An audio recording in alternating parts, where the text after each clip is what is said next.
Hello everyone, welcome to my channel. Today we are going to talk about necrosis. So there are two main types of cell death, which is necrosis and apoptosis, and today we are going to talk about necrosis. Coming to the definition of necrosis, necrosis is rapid, uncontrolled and accidental unregulated form of cell death. The morphological manifestation of accidental cell death is termed as necrosis. It results from damage to the cell membrane and the loss of the ion homeostasis. The necrotic cells cannot maintain the integrity of membrane and their contents, including the cellular enzymes, leak out and ultimately digest the cell. So, the main cause of necrosis include ischemia or reperfusion injury, exposure to microbial toxins, burns, chemical or physical injury. Usually, any cells or tissue which undergo necrosis have some morphological features which include both cytoplasmic and nuclear changes. Coming to the cytoplasmic changes, cytoplasm of necrotic cells have increased eosinophilia and they are glassy and homogeneous. Nuclear changes include pycnosis. Pycnosis is nothing but the shrinkage of nucleus which appears shrunken and is deeply basophilic. They are literally similar to ink drops, okay? And it is observed also in apoptosis, which means pycnosis is a common feature of both necrosis and apoptosis. And another nuclear change is karyolysis, which means progressive fading or dissolution of basophilic staining of nuclei because of digestion of DNA by deoxyribonuclease enzymes and leads to ghost nuclei. Now, the third change we can observe in the nucleus is karyohexis. The pycnotic nucleus can subsequently undergo fragmentation into many smaller fragments. This change is known as karyohexis. Okay. These are the nuclear changes and cytoplasmic changes which we usually find in necrotic cells. There are different types of tissue necrosis. So there are basically 6 types: coagulative, liquefactive, caseous, fat, fibrinoid and gangrenous necrosis. Coming to the first type, which is coagulative necrosis. If you look at the definition, this is a common type in which the outline of the dead tissue is preserved at least for few days. You can see here that the cell lining tubules have their retained outline. So the outline is preserved in coagulative necrosis. Infarct is a localized area of coagulative necrosis. Coagulative necrosis is characteristics of infarcts. This is infarct of kidney, which is a characteristic of coagulative necrosis. Coming to the causes, so we are done with definition. Now coming to the causes of necrosis, coagulative necrosis. Ischemia caused by obstruction in a vessel leads to coagulative necrosis. Now, if you look at the mechanism, ischemia denatures and coagulates structural proteins and enzymes. So, because of ischemia, the structural proteins and enzymes are denatured and this blocks proteolysis of dead cells. Coagulation causes protein albumin change from gelatinous transparent state to firm opaque state, which is similar to a cooked egg white.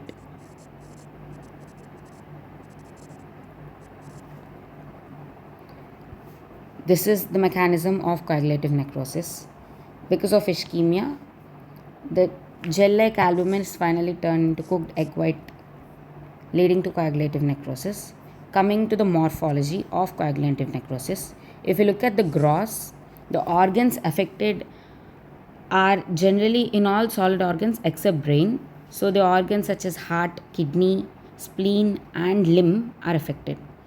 Appearance of necrosis, coagulative necrosis, resembles the coagulation of proteins that occur upon heating.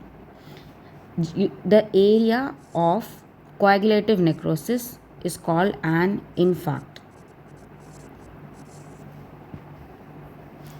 If you look at the microscopic findings, indistinct outline of dead tissue, also known as tombstones, are observed in coagulative necrosis. A nucleus may either be absent or show karyolysis. Leukocytes usually surround the site of necrosis in coagulative necrosis. So we are done with coagulative necrosis, and let's move to liquefactive necrosis. If you look at the definition of liquefactive necrosis, this is a type of necrosis. Dead tissue rapidly undergoes softening and transforms into a liquid viscous mass. If you look at the causes of liquefactive necrosis, ischemic injury to CNS, that is neurons and glial cells in the brain, and suppurative infections, which are infections by bacteria such as Staphylococci, Streptococci, and Escherichia coli, or sometimes fungus, which stimulates quick accumulation of inflammatory cells, and the enzymes liberated from these leukocytes digest the tissue. If you look at the mechanism of liquefactive necrosis, pyrogenic bacteria attract neutrophils into this area of necrosis, and liquefaction of dead tissue is due to the digestive action of hydrolytic enzymes or lysosomal enzymes released from these dead cells and the leukocytes, which finally leads to liquefaction of the tissue. If you look at the morphological features, soft with liquefied center containing necrotic debris is observed in liquefactive necrosis. The organs affected are ischemic injury to brain because of the presence of rich digestive hydrolytic enzymes in the brain, and also lipids, and also presence of connective tissue and abscess anywhere. And liquefactive necrosis appears as thick, creamy, I'll write it here, thick, creamy, yellow, which is called pus or purulent exudate. The localized collection of pus is termed as abscess.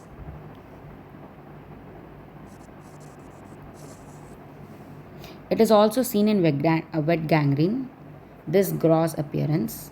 If you look at the microscopy, pus consists of liquefactive cells and dead leukocytes and macrophages. Liquefactive necrosis material, dead leukocytes. This is the microscopic finding of liquefactive, and this is the gross finding of liquefactive necrosis. Now coming to the third type of necrosis, which is caseous necrosis. If you look at the definition, this is a distinct type of necrosis which shows combined features of both coagulative and liquefactive necrosis. If you look at the causes of liquefactive necrosis, this is characteristic feature in tuberculosis, which is nothing but type 4 hypersensitivity reaction. It may also occur in few fungal infections. This is due to presence of high lipid content in the cell walls of the organism.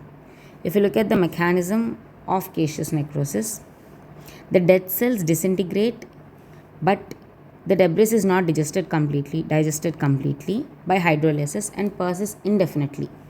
So the dead cells do not completely disintegrate like how it happens in liquefactive necrosis. Hence it has features of both coagulative and liquefactive. So the appearance is amorphous, coarse, granular, and eosinophilic debris. If you look at the features, coming to morphological features, first is gross. The organs affected are in tuberculosis are generally lung and lymph node, and appearance is solely amorphous cheesy mass. Caseous, the word caseous literally means cheese because of its appearance. If you look at the microscopy, collection of fragmented or lysed cells such as eosinophils, coarse granular material is observed in the microscopy of caseous necrosis. Caseous necrotic material may also undergo dystrophic calcification.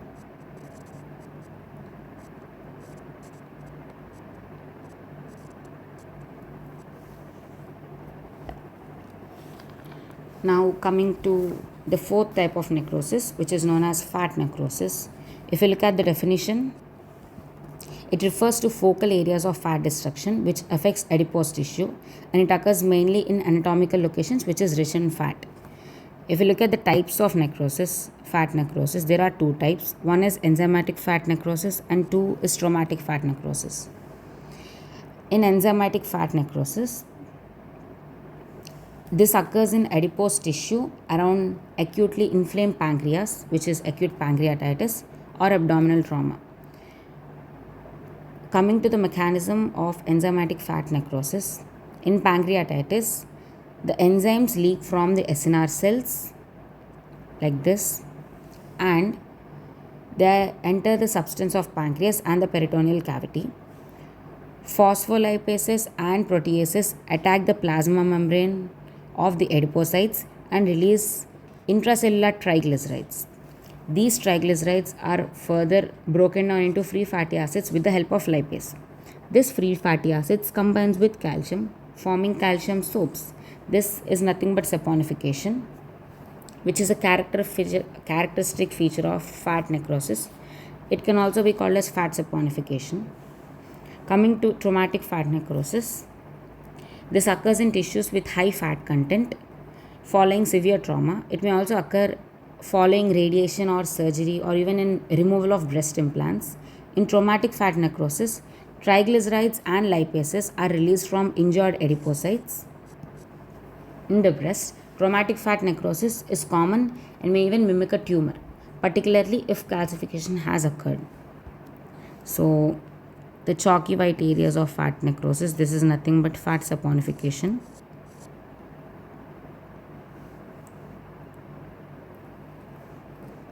Coming to the fifth type, which is known as fibrinoid necrosis.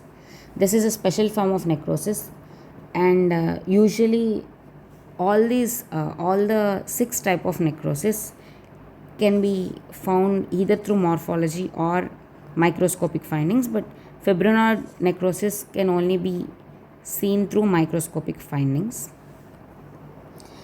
This is characterized by deposition of pink staining fibrin like proteinaceous material in the tissue matrix with a staining pattern similar to fibrin.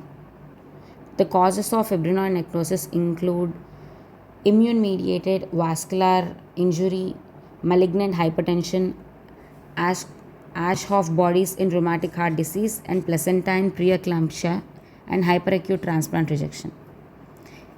If you look at the microscopy, the fibrinoid necrosis appears as bright eosinophilic hyaline like deposit in the vessel. So, this is a blood vessel. This is the fibrin like pink eosinophilic matter which you can see. This is better appreciated under phosphotungstenic acid hemoxylin, which is nothing but PTAH stain. Now, coming to the last type of necrosis, which is known as gangrenous necrosis. If you look at the definition, gangrenous necrosis is nothing but massive necrosis with superadded putrefaction, which is nothing but superimposed decomposition by bacteria, which is necrosis plus putrefaction is nothing but gangrenous necrosis. This is similar to postmortem decomposition, and it's not a distinctive type of cell death, but it is commonly used in clinical practice. Basically, there are two types of gangrenous necrosis. One is dry and one is wet. And there is also something called gas gangrene necrosis, which is a type of wet gangrene necrosis. This is caused by Clostridium bacteria. Now, coming to dry gangrenous necrosis. The causes are arterial occlusion,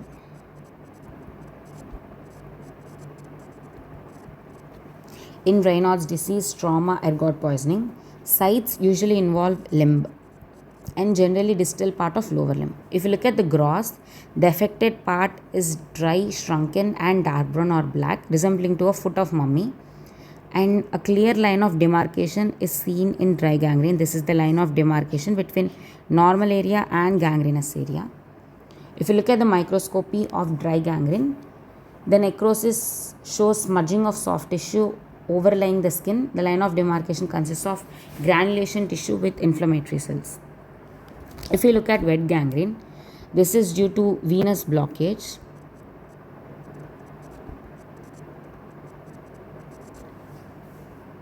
Diabetic patients may develop both dry and wet gangrene, and it follows minor injury to a toe or foot.